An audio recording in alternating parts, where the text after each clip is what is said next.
Hello everyone, Nathan Sivu here, and welcome to another indie dev update. This isn't a huge one. Well, I mean, it is kind of to me.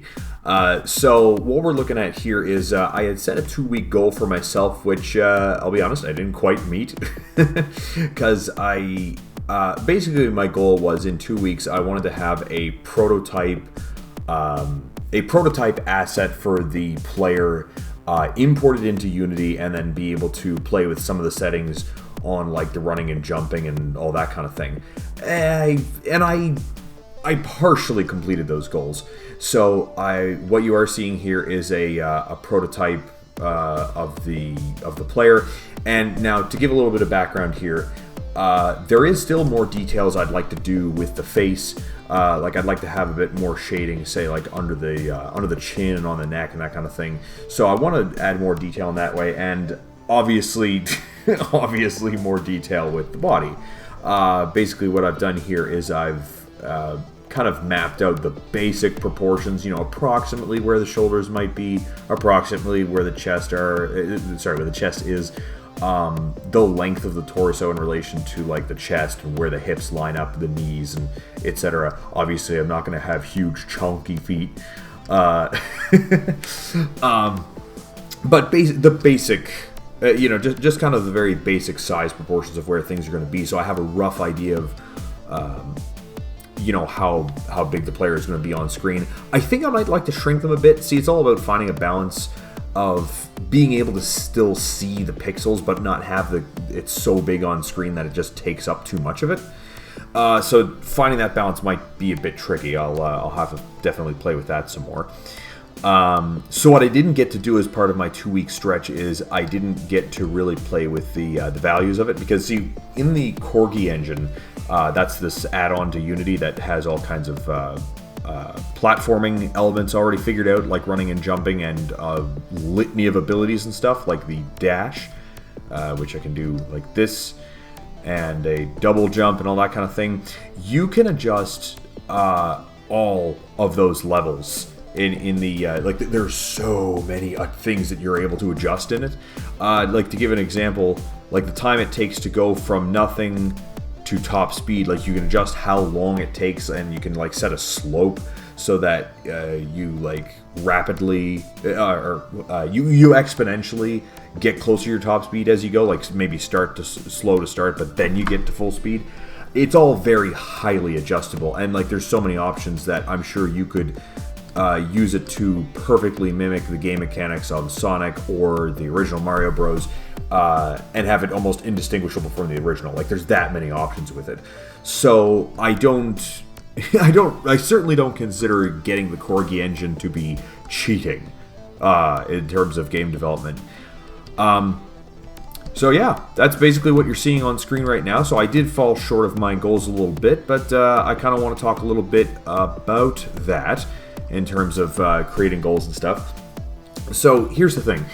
If you're making your own game, you shouldn't feel like you're cheating if you're downloading and purchasing add-ons for the game. Especially depending on what you're doing, because like for platforming, especially like I would feel like if it was cheating if it was like all default settings and I didn't play with it at all and I didn't make it feel the way I wanted it to feel.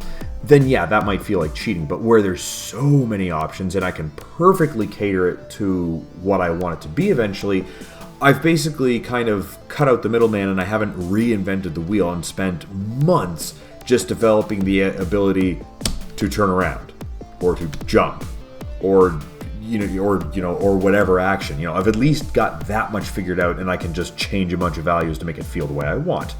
I think that's perfectly reasonable. I think it's a great tool set. I think whenever developing anything, even if it's like web development, no matter what it is, it's important to not reinvent the wheel if there really isn't a need to.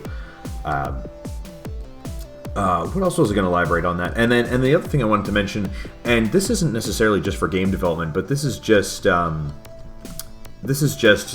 in general when you're setting goals for projects that you're working on. I noted a couple times that I fell short of my goal for 2 weeks, but I'm perfectly okay with that. Really, I'm still okay with it because I still made progress.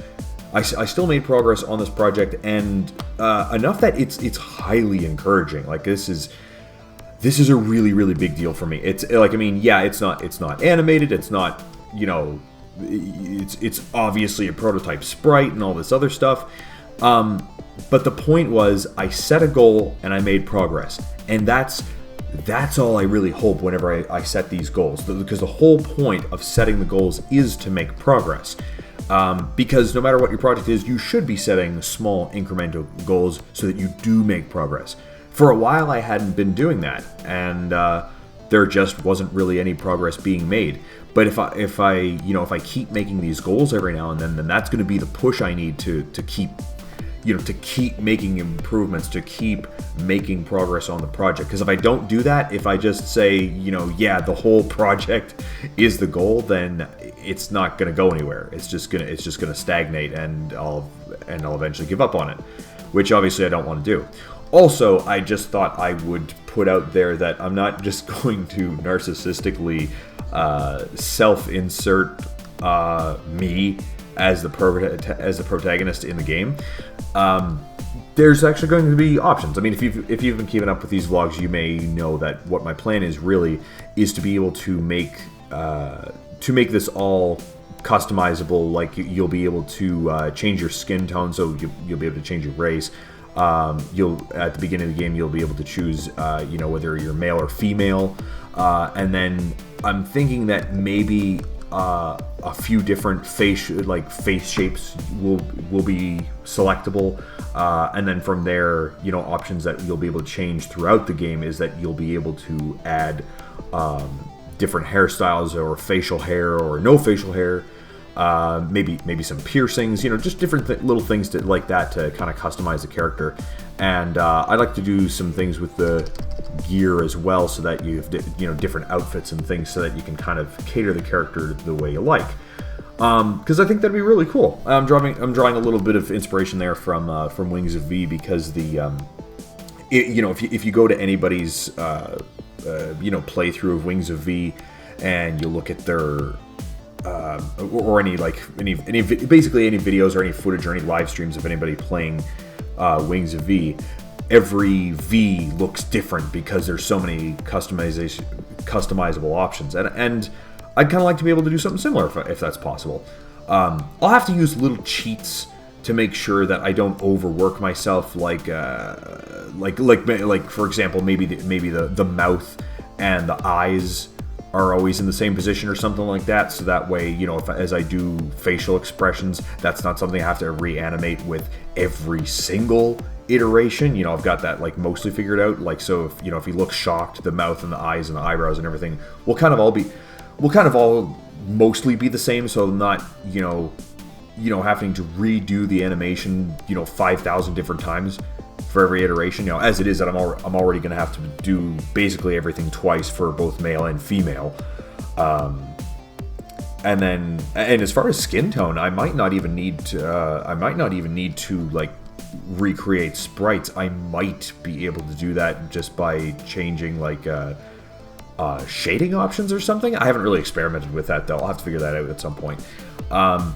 So for my next 2-week stretch is to actually play with some of these values of getting the feel of the running and the jumping and everything else to be a little bit closer to what I'd like to have for my game. Something that is unique to the experience I want to create, and some rudimentary animations, like some running and jumping animations, like with the limbs moving around and stuff. And again, it's not going to be with the actual finalized sprite, and not even necessarily the same amount of steps either. Like with the for all I know, him running around might literally be just without even bending his knees, his feet just kind of shrink up into his legs or something, between two frames, just for the sake of you know, committing to the act of making an animation that functions in a game at a certain time, like when you're running and that kind of thing. I hope I'm not just talking out of my ass. I hope what I'm saying actually kind of makes sense.